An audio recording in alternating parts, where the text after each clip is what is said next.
Olá, pessoal! Então, esta aula vai ser sobre deslocamento de equilíbrio. Aqui eu tenho uma reação de síntese da amônia. Esta aqui é amônia. Síntese é quando eu tenho, a formação de alguma coisa. Então, o que eu tenho aqui? Eu tenho 2 nitrogênios, aqui eu tenho 1, vou colocar um 2 aqui, vou fazer balanceamento, tá? Tenho 6 hidrogênios, aqui eu tenho 2, para que eu tenha 6, eu vou colocar 3, já que este aqui multiplica.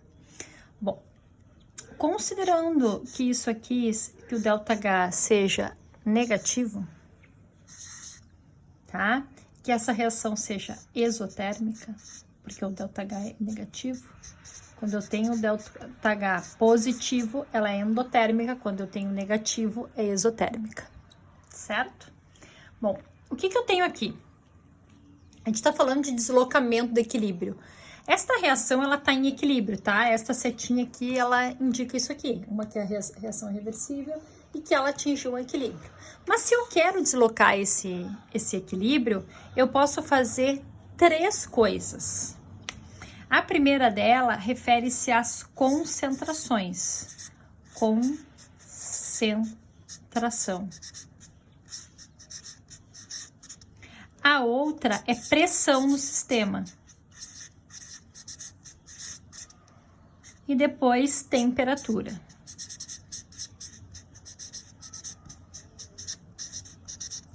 Certo? Então, são esses 3 fatores aí que vão influenciar no deslocamento do equilíbrio. Os catalisadores não influenciam, por quê? Porque os catalisadores, eles vão interferir tanto na velocidade direta quanto na inversa, então catalisadores não interferem.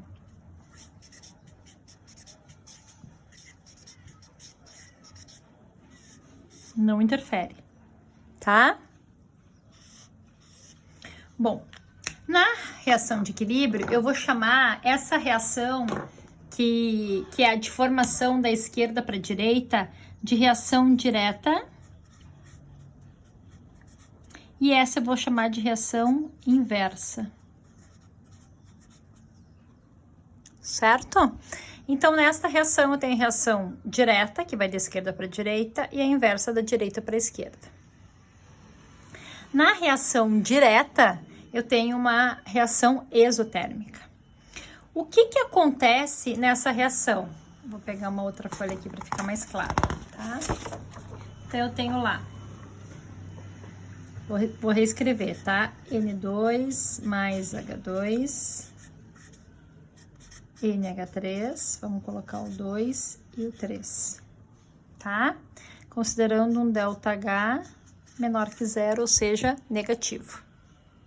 Se eu aumentar a concentração, o que vai acontecer? Se eu aumentar, por exemplo, se eu aumento a concentração, neste caso, se eu aumento a concentração, eu vou representar a concentração por colchetes.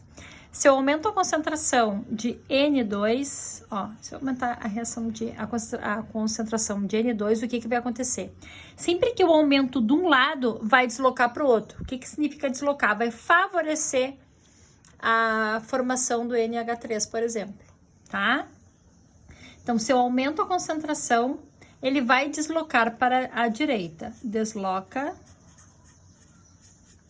para a direita. Agora, se eu aumento a pressão no sistema, tá? A pressão no sistema tem a ver com o volume.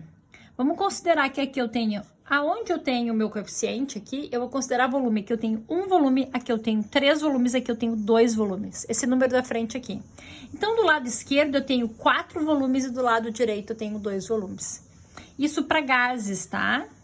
Gás, aqui é gás e aqui é gás. Esse G, eu botei vários Gs aqui indicando gás. Quando eu aumento a pressão no sistema, eu vou favorecer o lado de menor volume. No caso aqui eu tenho 2 volumes e aqui no caso eu tenho 4. Então, desloca para a direita.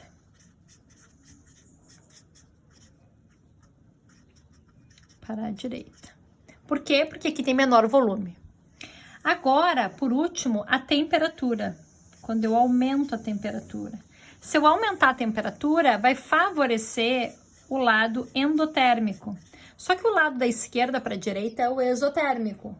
O contrário é endotérmico. Então, se da esquerda para a direita é exotérmico, da direita para a esquerda vai ser endotérmico. Então, desloca para a esquerda. Certo? Então, são os 3 fatores que vão influenciar meu deslocamento de equilíbrio. É a concentração. Se eu aumento deste lado, vai favorecer o outro.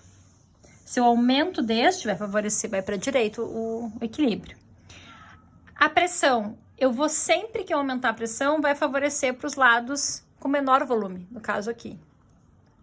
E quando eu aumentar a temperatura, vai para o lado endotérmico. Neste caso, o endotérmico é pro lado esquerdo, já que para o direito eu tenho o exotérmico. Certo, pessoal? Até mais.